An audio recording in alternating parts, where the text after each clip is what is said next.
Hey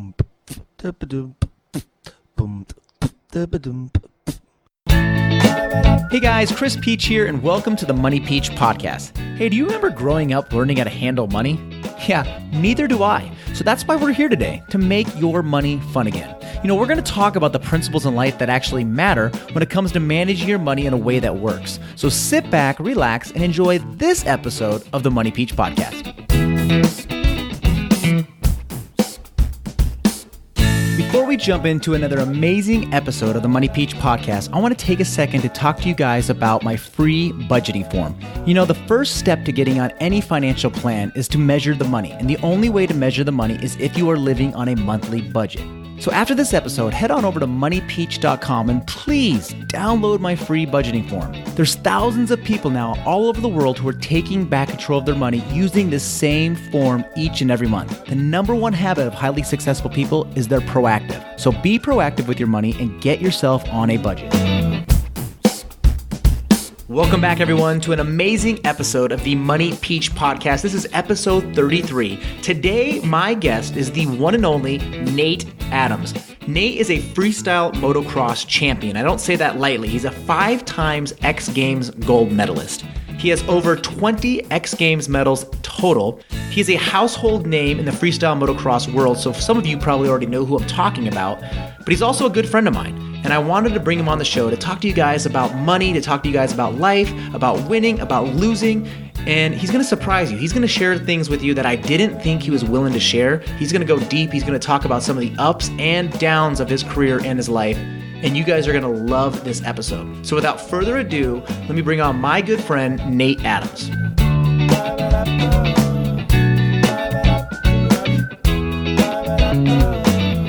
Alrighty, Nate, thank you so much for coming on the show today. I've been trying to get you on this podcast for a while, but every time I call you or email you or text you or whatever it might be, you're like, dude, I'm in Dubai, or dude, I'm in Italy, or I'm on the other side of the world. I'm like, okay, when you get back to California, let me know. So thanks so much for coming on the show. Before we even started recording this, we were talking, and I'm beyond excited to go over some of the stuff we just talked about because it's going to be a killer. So Nate, you and I have known each other, I don't know, since we were, 3 years old, 4 years old? I was going to say 3. I think you were 4. Yeah, so we've known each other a long time. For those of you who do not know, we grew up across the street from each other. And so I think since 3 or 4 years old, we've known each other. So our entire lives. And so I've watched you, go from this little kid on a 60cc Honda CR. Oh, yeah. And just crushing that thing. And now we see you, I was just looking at some of your stats here. You have 20 X game medals, 5 of them that are gold. You've been the rookie of the year. You've crushed it in your line of work. And I love on your About page, one of the things you talk about is, it's kind of hard to even call it work because you love your job so much. Yeah. Well, thanks, man. It's just, I consider myself blessed, and I know that I've had my ups and downs. Like what we were talking about, the Instagram life, we can all make our lives look great on Instagram, but the humanity isn't there. But same when I list my stats, I rarely will list the injuries or the down times or all the time I spent on the couch or on crutches. But it was definitely something that it was almost like I just love my bike so much. I know it, our families know it. It's kind of a joke between us all how much I loved dirt bikes when I was a kid, and I just knew from a young age this is what I want to do with my life. If it doesn't work out, that's one thing, but I just knew from a young age I was going to give it a shot. So, and thankfully it worked out. So let's start off talking about, so you grew up riding motorcycles. We all did together. So you have an older brother who's my year, and then there's me. So the three of us, we would always go riding together, and it was pretty obvious that there was one of the three that was a little bit better than us two. And we didn't like it because you were younger than us. We were thinking, why is this younger kid, only a year behind us, but why is he so much better than us? Let's just go right into, you're 15 years old. Mm-hmm. What kind of happened at that moment that was the catalyst to all of this, to your life you live now? Well, we all grew up racing, and side note, Peach is a humble guy, but Chris was when we were on 80s and stuff, you were ripping, man. I remember when me and my brother moved back from Texas, I was like nervous you were going to beat me, but anyway, yeah, when I was 15, by that age, I'd kind of maybe racing once or twice a year, still loved it, but parents were it was a lot of money to take me racing, and I was kind of paying for a little more stuff here and there, so hey, going out and, renting a tractor and building some dirt jumps out on some, out in the middle of the desert was a lot cheaper, and I could go ride there any day I wanted to. There's no entrance fee. There's none of that. And so I was really by 15 drawn to the freestyle side. Still loved racing, still do, but I had no idea that I was kind of getting good at freestyle until I got noticed by some promoters and some other guys in Arizona who had already been doing professional contests. So they said basically, hey, why don't you send a video in to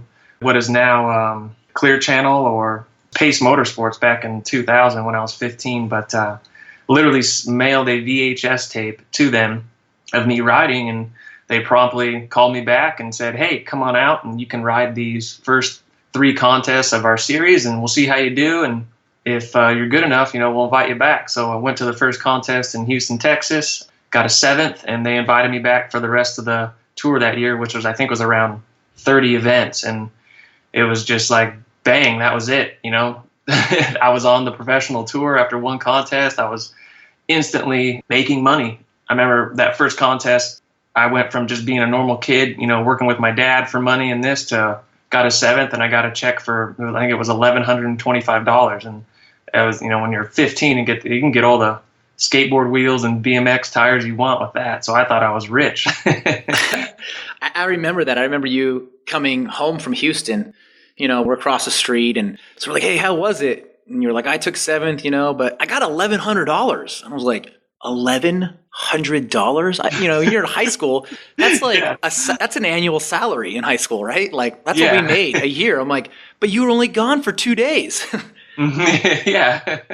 So take me to that moment where, because I remember being there, but so here in Phoenix, we have where the Phoenix Suns play. At the time, it was called the America West Arena. It's been renamed like 20 times since then, but it's where the Suns play.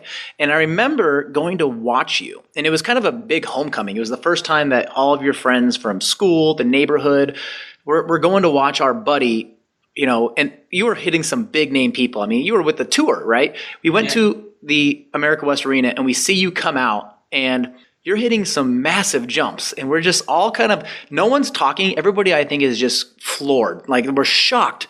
Oh my gosh. Like, he's the real deal. What was that like? What was going through your mind, or that feeling when you had all of us sitting there watching you? I didn't really think about it till that night, but, I think by that time, I had been doing these contests regularly for months, and every weekend felt like it was the Super Bowl for me. It was, all I thought about my whole life when I was at school was getting out so I could go ride my BMX bike and then go ride my dirt bike on the weekend if Dad felt like taking us out to the desert, But then I started doing these contests, and it was just like, it just not controlled, but it just, over any type of free time or anything, I was just thinking on that, like, I want to win. I want to, do this better this weekend. I kind of got nervous. I know that's why I messed up my run. And until I literally got to the America West Arena and got through practice, and I started thinking like, oh man, like Mom, Dad, Grandma, Grandpa, Josh, Chris, like all my buddies are going to be there. And it definitely did make me nervous. But one of the things that kind of came natural to me, and not came natural, but I knew it was something I had to do from the early days, was just focus on what I had to do, and everything else will work out. So if I just focused on my riding, then I would ride good in front of my family and friends. And hey, I might even get on the podium tonight. So I knew from early on to just focus on the task at hand, and everything else kind of, if you can do that, everything, all the other stuff, the extras will just fall in line, So, and I can even, a little side note on that is, when I got into the industry and, started making friends with other riders and stuff, most of the guys were already older, at least 18 or 19 or in their mid 20s or even their early 30s. And they had bills to pay, which I didn't understand at the time. But I just remember looking at these guys who, had to get in the main tonight to, pay their bills and I'm like, man, these guys have more pressure than I do. And I just learned from that, like, if I just focus on my riding, the sponsorship will come. The invites for contests will come. One day I'll get an invite to X Games if I just keep winning these other contests. So that was something that I just knew was a fact of competing early on, that I just, mind on the task and everything else will come. I like what you talked about, the money there. So going back to your first year, you're 15 years old, you're a sophomore in high school. If you don't mind me asking, what do you think you made as a sophomore in high school that first year as far as money? I can't remember exactly, but I think it was around 70 grand that year. Okay, so you're 15 years old, and the area of town we grew up in, none of our friends were making $70,000. I mean, I think that was probably the high end of the household income, Right. in our area. So, as a 15-year-old, how do you manage $70,000 when you're 15? You literally live with mom and dad. How do you manage that? What does that feel like? Well, I was young, like we were saying, I was 15. By the end of that, my first year competing, I was 16 going on 17. But it really didn't, I mean, thankfully I love my bike so much. I feel like that's why the money didn't overtake me, because I saw other guys come up and have a year or two in the industry, and it kind of did. They didn't know what to, all that money coming in, and they kind of thought it was never ending or whatever. It kind of caught them off guard. But for me, it was like I had my dirt bikes. That's one thing I did with the money was first time I ever had a brand new dirt bike from the shop. I bought 3 of them. And so, I spent my money on my bikes. I had my BMX bike. I had everything that the 15, 16-year-old boy wanted. And thankfully, I have very responsible parents who were both, a school teacher. My mom, my dad's a carpet layer. So they weren't stupid with their money. My parents just kind of are like, all right, we're going to open you a savings and checking account. And they kind of just watched over me. And I didn't have any plans to go out and spend the money lavishly, but I definitely have to give that credit. It wasn't me. I have to give it where it's due. My parents told me, like, hey, this might only last a year or two. It's a new sport. You don't know if the sponsor's going to keep paying. That sponsor could go out of business and you lose that check. So live at the bottom of your means, live frugally. And I just soaked that up. So I have to give credit to Tandy and Sandy on that one. The old T-bone. That's what I call them. That's cool, man. That's really cool. The takeaway there, I think, at the end is what you said is, basically live on less than you make. And I don't care if you make $10,000 a year, $100,000 a year, or $1 million a year. People get in trouble when they live on more than they make. Absolutely. And you've seen it in your own sport. Oh, yeah. I mean, and I was just going to say, like, good friends of mine, I mean, it's sad. It's actually heartbreaking to see. I mean, they made millions of dollars through their 20s and teens, and now we're all in our 30s. My group that kind of came up in freestyle, and now we're getting older, and they're living month to month, and it's heartbreaking to see, because I think they fell into that rut of this is just how it is kind of thing, and then you get older and young kids come up just like us that want to beat all the top guys, and they start beating us. And heck, your gear contract used to be $100 grand. Well, over the last 5 years, now you're getting paid $15,000 to wear gear when you used to be making 6 figures. It's scary stuff. So it's I mean, you can even get in trouble living off what you make or close to it. And man, I just can't stress how much, like what you just said, you can't overextend your means. And it doesn't matter if you're making 100 grand or 10 grand or $1 million. You have to be living below your means and putting some aside just for, you don't know what life's going to throw at you. I'm getting a little talky here, but that's what I've seen. I mean, through injuries, I spent 10 months off the bike. Can't make money when you don't ride. So I didn't see that injury coming, but holy moly, that was a big dent to the pocketbook. And I'm glad I had a little nest egg to be like, okay, if I'm off the bike for this, entire 2012 year, I can still pay my bills. I might eat up through my savings, but I at least had that security of that. So again, I have to give that up to my parents for instilling that in me when I was young. Cool, Nate. Well, another thing I want to talk about here, because it's a big deal, because I remember where I was at. I was sitting in my apartment in college. We're all watching you, and you are on television on ESPN, and it's the last night of the X Games. I think it was 2004. Yes, sir. 2004, and we're sitting there, and we're watching you, and you're in the finals, and this is going to be your biggest accomplishment of your career. Let's go through that. Let's talk about that X Games in particular, but what ended up happening at the very end. Well, I pretty much knew going to X Games that year. I had been winning a lot of those contests, which they were called IFMA contests that we were speaking on earlier. The first tour I got on, the International Freestyle Motocross Association. And I was thinking, I didn't even want to think it in my head, but I kind of just had that thought in the back of my mind, like, I know if I go to X Games and do my perfect run, just don't mess up, I knew I had a chance at winning. So anyway, we got there, and the course was perfect for me, big, wide open, a lot of big jumps, a lot of space. And after qualifying, actually Travis Pastrana crashed doing a 360 and kind of rung his bell. So that contest back then, we would do like qualifying Saturday, final Sunday. Now they'll do it all on the same day. But Travis had time to recoup, came and he rode the next day, surprisingly. And but anyway, I put down 2 perfect runs. They take the best of your 2 scores. And I still remember that moment. It was like, felt like I was weightless or something. That when those scores came in and I won, I almost just couldn't believe it. I mean, I was kind of just expecting Travis to win. He put in a great run. I put in a great run. And I don't know. I mean, it's out of my hands at that point. It's just a panel of judges at that point. So when I saw the scores come in, I kind of was like, it kind of took me probably 2 or 3 seconds to be like, I just freaking won X Games. This has been my goal since I was like, 10 years old or whatever. And just an incredible feeling. And all I knew from that point on is that I wanted to get that feeling again. It almost like it wasn't even the medal or the accomplishment or the money.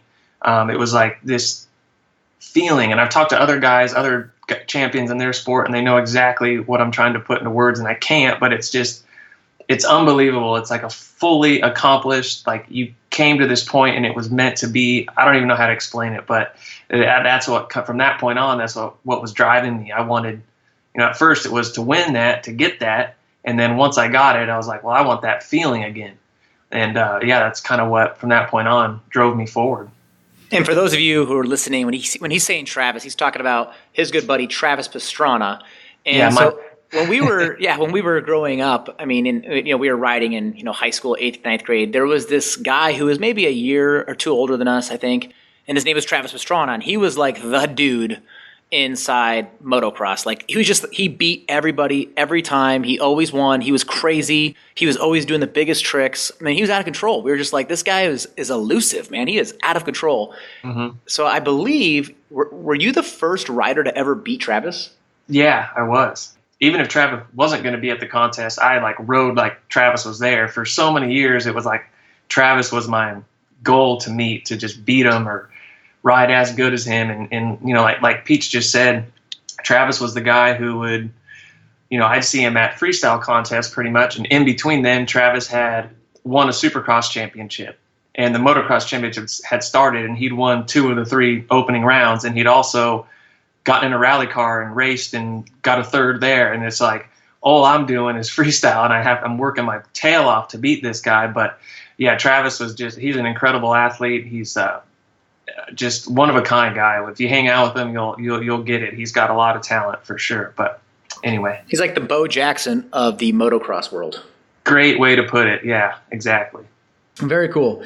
So I want to start transitioning now. So you're crushing it. I mean, we're watching you, and we're on the sidelines going, this is amazing. Somebody from our hometown, from across the street, is he's living this lifestyle, and it is just so neat to see you out there. I mean, and the things that you're doing, I mean, for those of you that don't follow freestyle motocross, we're talking backflips on a motorcycle, like literally going on a jump and doing a backflip and holding on to the handlebars with 1 or 2 hands. I mean, just stuff that should be illegal. It's so out of control. Yeah, it literally should be illegal. And then it's offensive what you're doing on that bike. That is crazy. And hey, bless your mom and dad, because they'd show the TV would always pan the camera over to your mom, and your mom has this white face because her son's going to go hit a jump at 50 miles an hour, and he's going to do a backflip and then hold on with 1 hand and hopefully land it. Oh man. Side note, now that I'm a father of twins, 10-month-old twins, I get it. And I don't think I want them to do freestyles. Side note. So now I get why my parents were a nervous wreck for the better part of a decade. Maybe they can get into swimming or something. Yeah, that'd be great. All right. So take me through your mind. What is going through your mind? And maybe not now because you're so used to it, but when these jumps, Nate, are almost straight up and down, right? These ramps. What's going through your mind when you're, cruising straight at this jump? I mean, especially early on. What's take me through that process. I mean, yeah, like going to Houston, it was, looking back on it, my very first contest at 15, I thought I was hitting big jumps out in the desert and outside of Phoenix. And I got to Houston, I was like, oh my gosh, just these things are so tall, steep, no room for air. in my early days, I was a nervous wreck a lot of the time just because I didn't know what to expect. And as the months started ticking off, the first year, got into my second year, I just started knowing what to expect. Especially, even getting down to, I'd look into who's building the course this weekend. Not like Dirtworks Incorporated, but who are the tractor operators? Because so-and-so builds stuff really steep, so-and-so's a little mellower, so-and-so makes stuff a little safer, that stuff. So I think that was, in the early days, a little bit of the part of my success, because I looked into all that stuff, and I wanted to know, because I was so nervous, what the course was going to be like that weekend. But anyway, in those early days, I was just very focused on timing and doing everything just perfect. Now it kind of comes more naturally, especially after I've jumped a jump at least once. I know what to expect. But nowadays it's more, I'm focused on the bigger picture of I have my run memorized before I even start my bike. And when I'm going at the jump, I know exactly what I'm doing. I know what to expect. I know what the ramp feels like, or if it's a dirt takeoff, what the good ruts in it are or the bad ruts. And that all just comes with experience. But, people ask me a lot of the times, like, what do you think about when you're like 30 feet in the air and upside down? And I'm like, I'm thinking about what I'm doing. What are you thinking about? Getting my hands back on the bars and not grabbing the front brake on accident. The front brake is a little lever that sticks out from the handlebar on the throttle side. it's easy to grab, and you're going to crash if you lock up your front wheel. So, nowadays it's more just I'm focused on, exact speeds for that jump. If I'm doing a flip trick, the right amount of pull on the lip. And it's just, there's really in a run, it is fun. Like when I'm competing, it's absolutely the most amazing thing. But during the run, I'm just so focused. It's like I've even pulled off the run, and my dad runs up to me. He's like, "Man, that was a close call on that, jump on the backside." I don't remember it. I do not remember almost crashing, because I was just, as soon as it's over, I'm focused on the next thing, and that's all you have time for when you're out there. So long-winded answer, but when I'm out there, I'm just focused on what's happening now and what's going to happen immediately after that. I think you can relate that to anything in your life. So many times we're going through life and we have a hiccup, and it's so hard for us to not focus on that. And, we just want to focus on like, oh, we didn't do this right, or this was something that happened to me. And in your situation, you have seconds to the next jump. But for many of us, we're thinking we dwell on so many mistakes when it's like, look, you have another chance. You're going to have something right around the corner. And if you're dwelling on, what didn't go right before, you're going to fail again. You need to move on and focus. Correct. That's absolutely right. And that's so funny you brought that up, because I'm that person. Like, I think people don't see me as that, and I can really beat myself up for my mistakes and dwell on things that I've done wrong in the past. And I know when I'm performing my best, not even just in life, just with before I was married, or now when I'm married, with my wife, with my kids, with finances, with just, having a clear mind that's ready for the task. I can't worry about yesterday. I know about it, and I know how I messed up, but it's about just making that decision of, okay, you messed up, but you're only human, and today's a new day. So, on the bike, I've noticed that from my whole life watching, and now being a professional and looking around, the guys that are successful, and not just the champions, but the people, let's say a guy doesn't have it in him to be a champion, but his best performance, he can be a top 3 guy, a top 5 guy every weekend, and he can make a few $100,000 a year and make a great living. But the only way he can do that, and the guys that are doing that, are the guys that make a mistake and it's gone.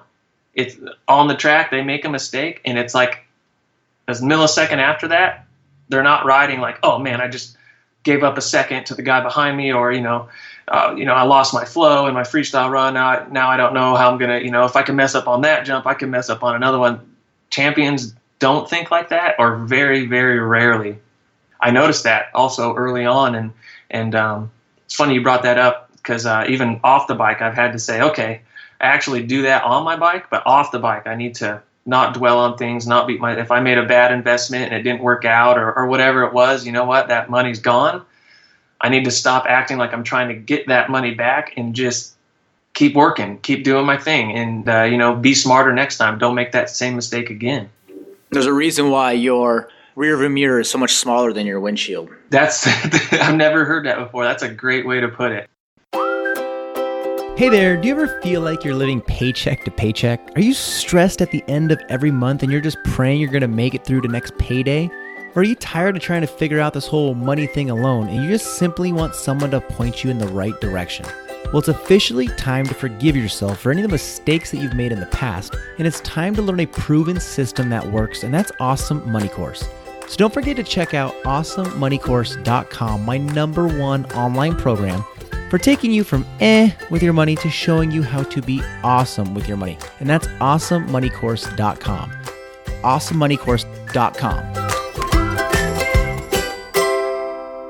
So I like this conversation we're having. I want to go now into, you had the gold medal in X Games, and just a few months later, you are doing a show, I think it was in Italy.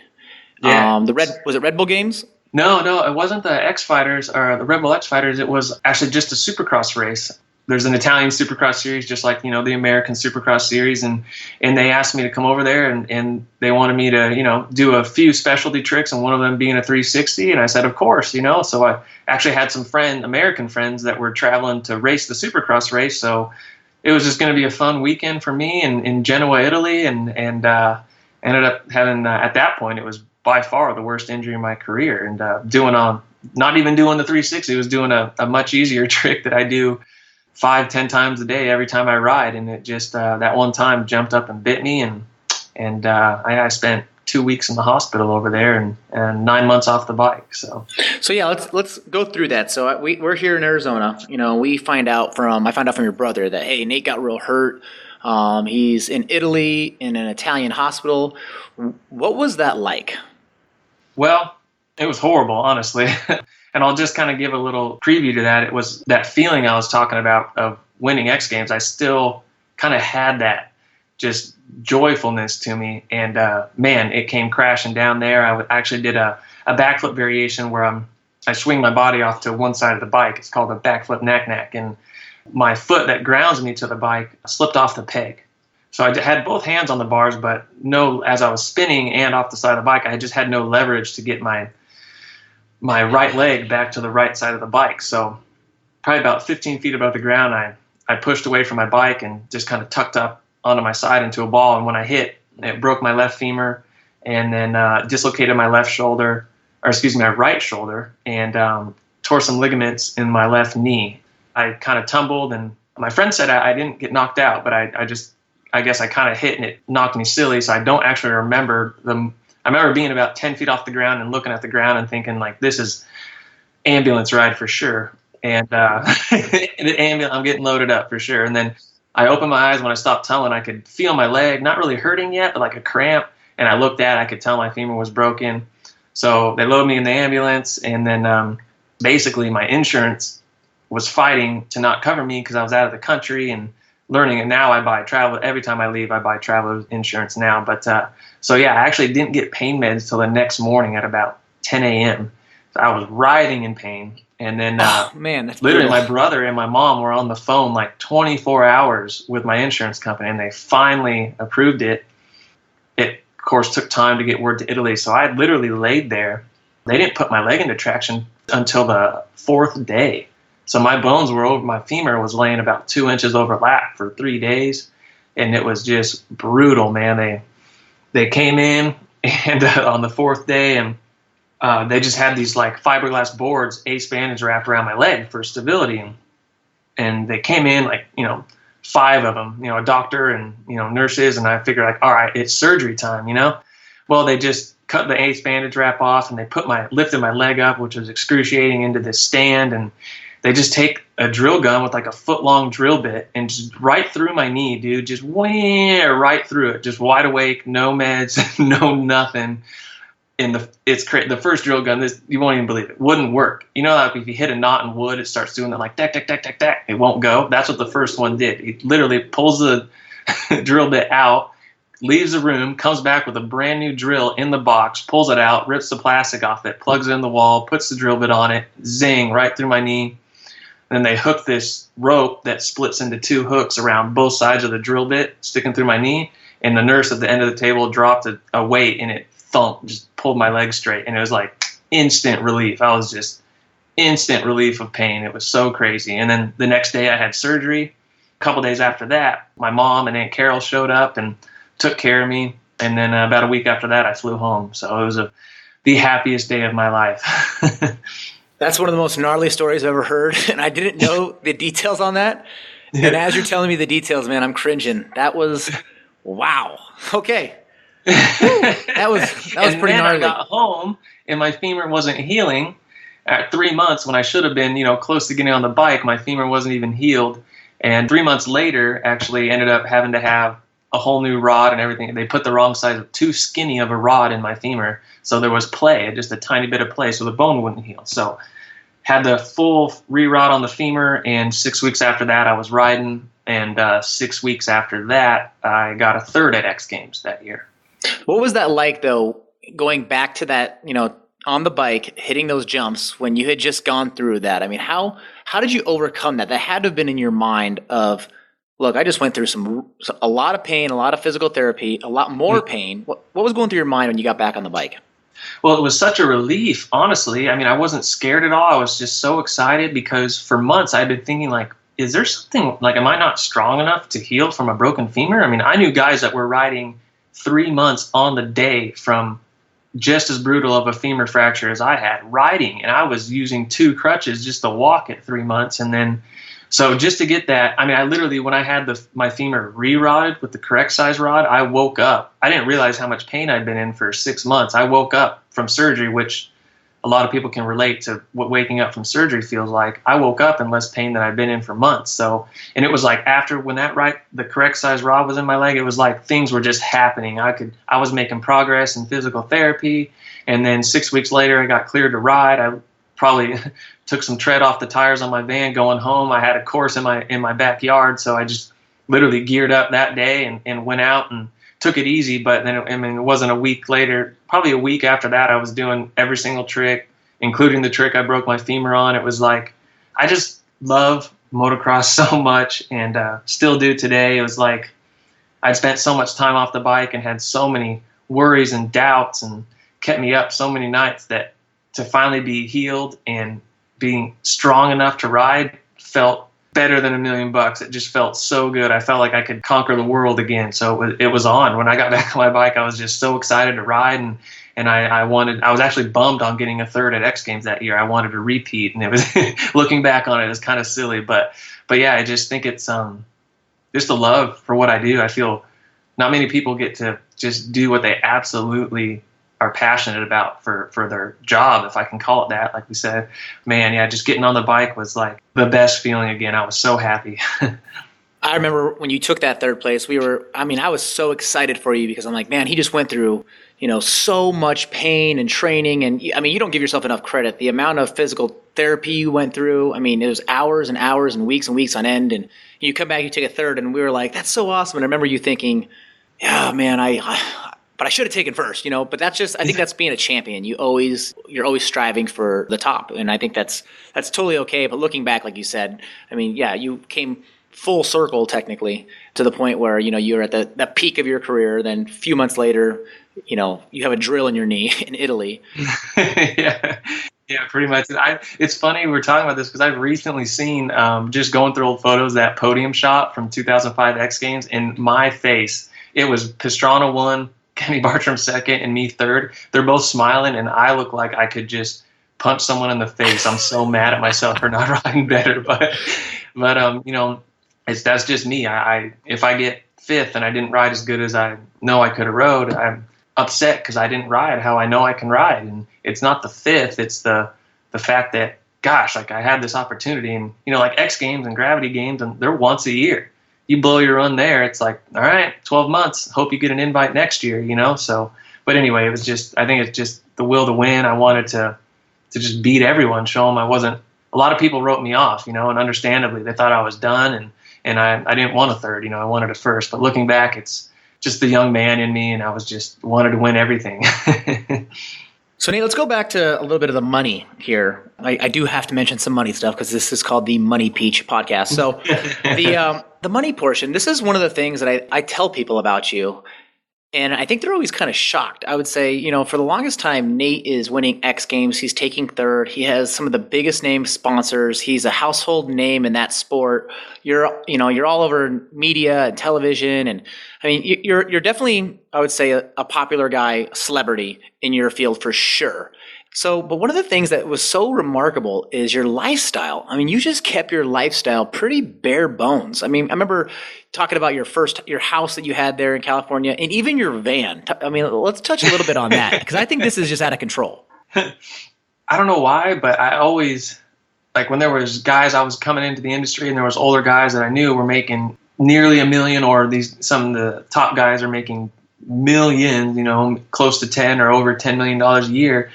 And the guys that were the most happy and the guys that were just the most settled and content weren't the guys chasing the new car every year or the party or trying to impress anyone. They drove around a 3-year-old pickup truck they bought new but are going to have for 5-10 years.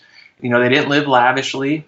They just stacked up their money, and it's not like they were going hungry. They didn't treat themselves like that, but they just lived beneath their means, and they were just happier. They didn't need to chase a check. They had money in the bank. And I just saw that, and I just kind of tried to imitate that a little bit. And so I drove my same van for a long time, and just, I bought my house, and unfortunately we can talk about this, but I ended up losing it in the market crash. And I simultaneously had some more bad injuries, so I couldn't keep up the payments. But I just always had that in me. I guess it comes from my mom and dad too. Again, just living frugally and having a budget. And just because you have the money in the bank to go buy something doesn't mean you should. So that's just kind of how I was. And again, I was so focused on riding and just wanting to be the best rider. I wasn't trying to impress anyone with a car or, a certain type of house or a remodel. It was just, I just wanted to ride my dirt bike. If I had my van and my dirt bike and,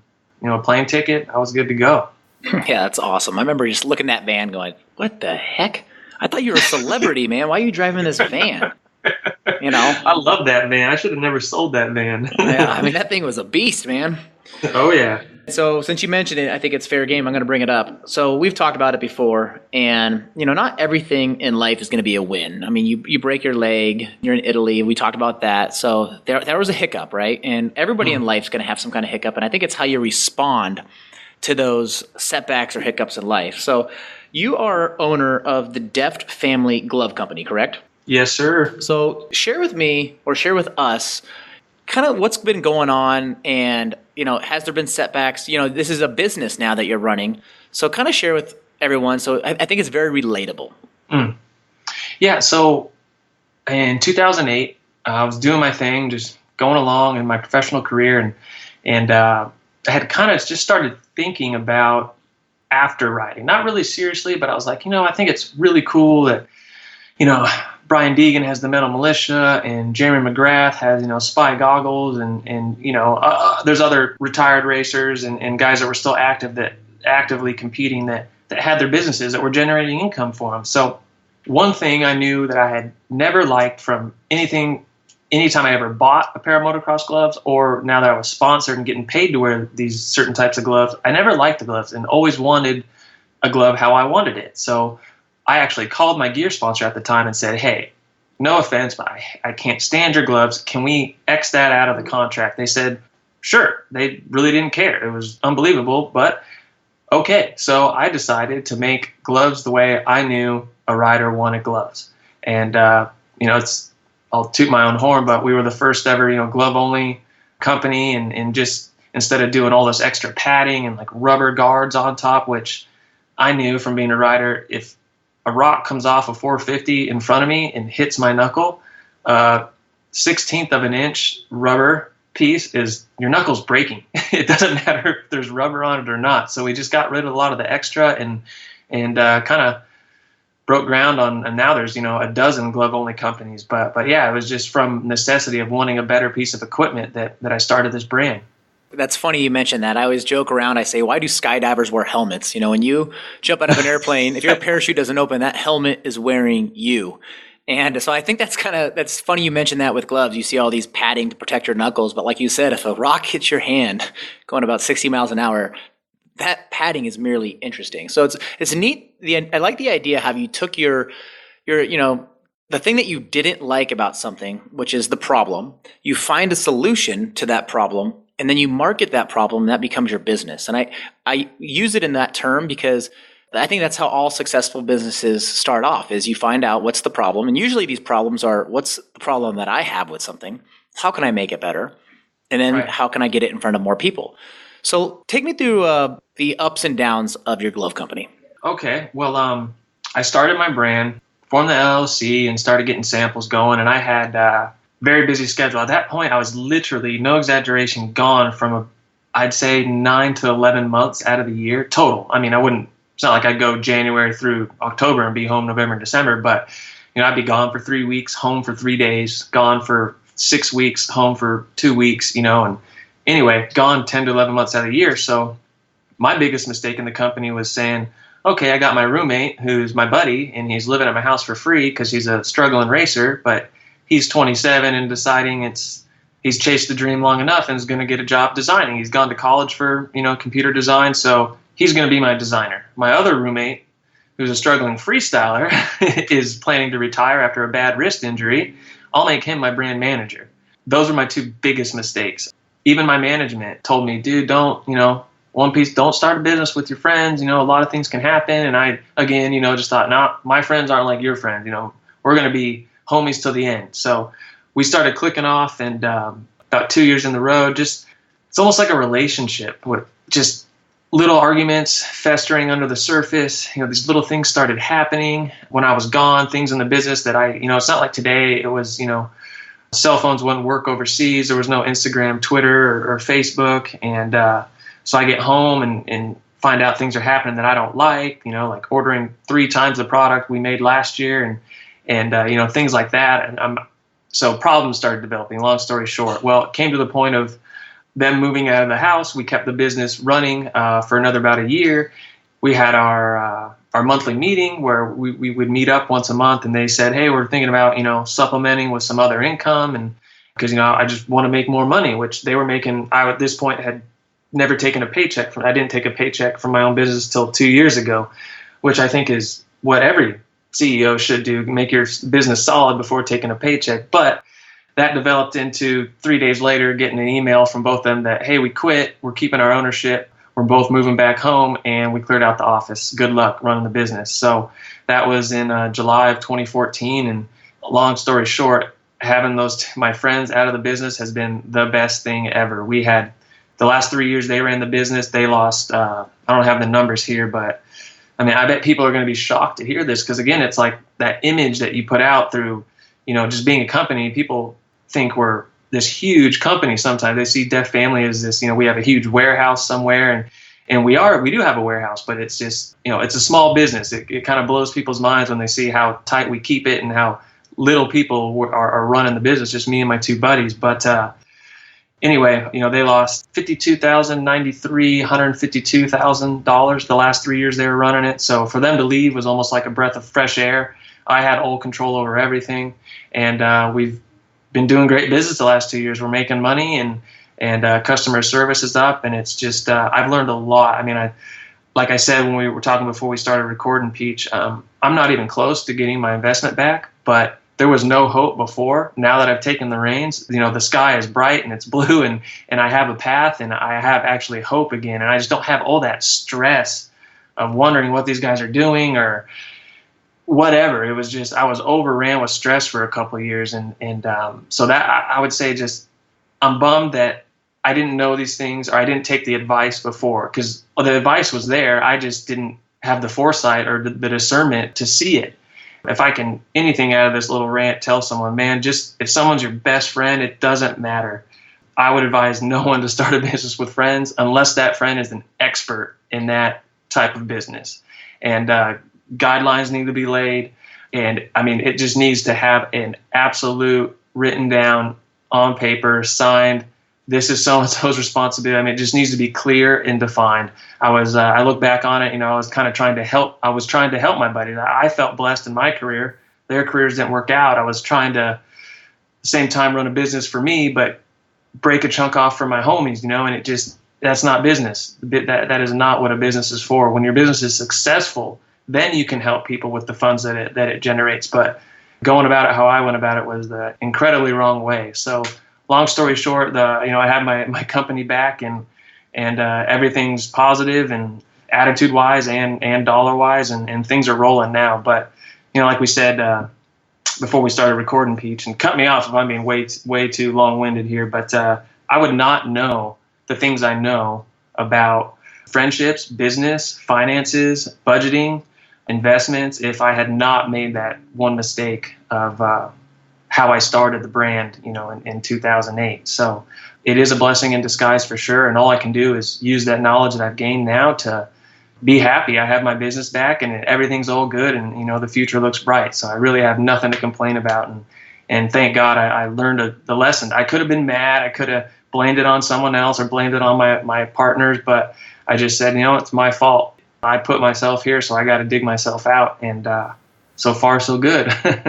Yeah, you had extreme ownership on that. I mean, yeah, you said it's my fault. I didn't explain it well enough to my partners, or this wouldn't happen. So you take extreme ownership over it. And I tell people this all the time. Pain is not always a bad thing. Pain's a good motivator. I mean, this podcast, my blog, the business, it started because my wife and I went completely broke. And that was painful. And, I don't wish that upon anybody, kind of like how you just said, but I'm glad it happened because it's, caused this direction in my life. And so that's really cool that you shared that. I mean, that you went pretty deep on that, man. I appreciate that. It's relatable. I think there's people listen to this that either are small business owners or have an idea of starting a business, and they're scared. And so it's okay to understand. It's okay to know that mistakes will definitely happen, right? You're definitely going to make mistakes, but that's how you learn. I mean, now don't do business with friends unless it's, like you laid out. So Nate, one of the things, we're getting close to the end here, so I'm going to hit you with some stuff. Tell me, how do you feel about giving? And I know the answer to this, so I'm okay asking. And also tithing. I'm all about being generous. I'm a Christian, and I believe that we do work to be able to provide for ourselves and our family, but the Bible also says you work so you can help those that are in need. Like I said, if someone's, being an idiot and wants to be able to cover up those mistakes or ask them for money, I'm not about it. But I tithe 10% every year, and, if it's like a good friend like you needs some help, obviously, but it has to be legitimate, and I guess has to have some, like, a righteous cause to it for me to give money. But tithing, I do, absolutely. I feel like that's something that God asks of us, because not everyone can work. Some people have mental disabilities or physical disabilities. I have numerous friends that through their careers have had paralysis injuries, neck, chest, waist down. They can't make money like they used to, So I think as able-bodied people in a community, everyone needs to chip in to help those who aren't able to help themselves. So I'm all about giving. Very cool. Nate, one more question I have for you. What would you tell yourself at age 15 or even 18 now, knowing what you know now? If you could go back, what would you tell them?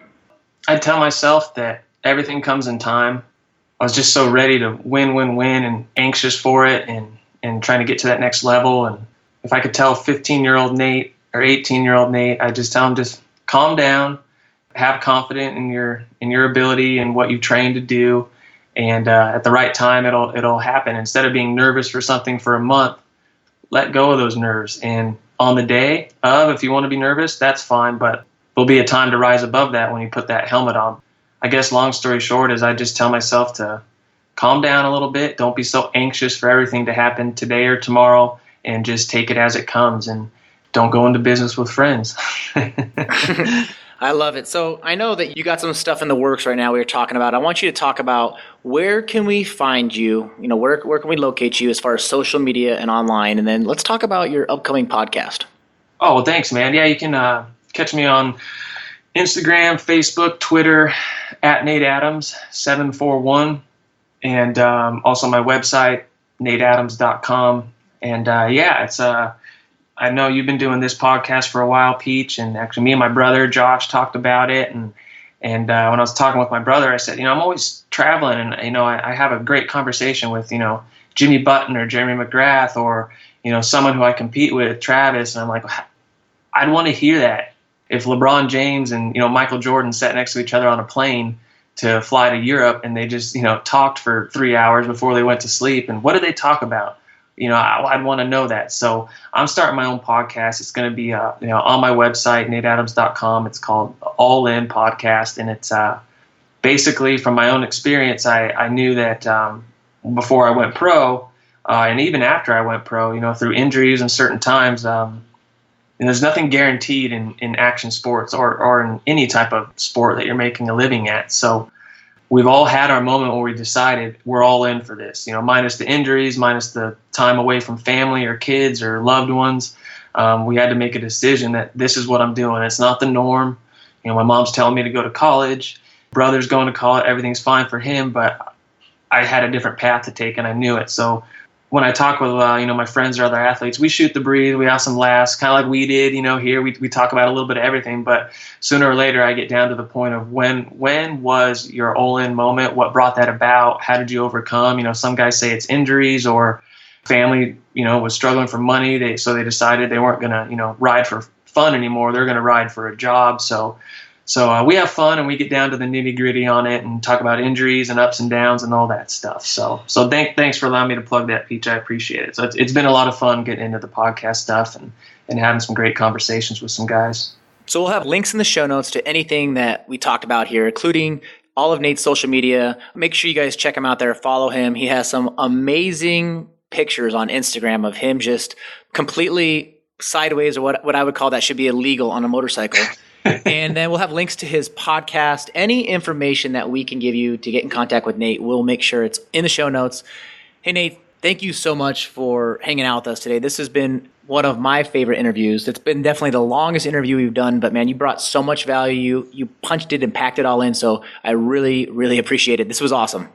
Well, thanks, Chris. Thanks for having me on, man. I know you're a busy dude, and I'm sorry if I got long-winded, man. This is my life, and I get emotional, so I'm sorry if I rambled on there a little bit. But I hope all the listeners enjoyed it and can learn from me. And I wanted to bring the humanity to it.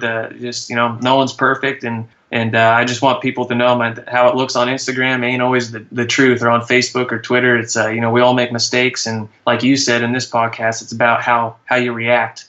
A lot of it, maybe most of the time, it's about how you react to things and not just everything going perfect in your life, because that ain't going to happen. But thanks again, Chris. I appreciate it. So I'm getting long-winded again. I got to cut myself off. But I love it, man. I love it. You got a lot of passion, and there's no faking it, man. You have a ton of passion, and I love it. So thanks so much, man, for coming on the show, and we'll be in touch. All right. Thanks, Peach. Talk to you soon, man.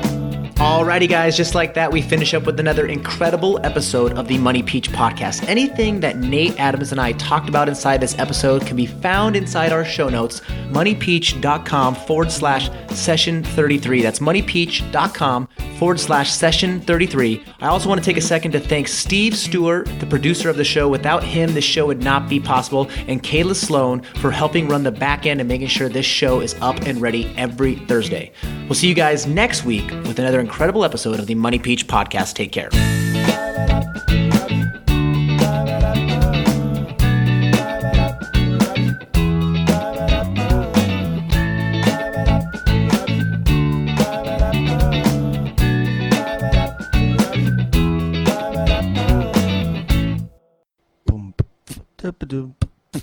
Boom,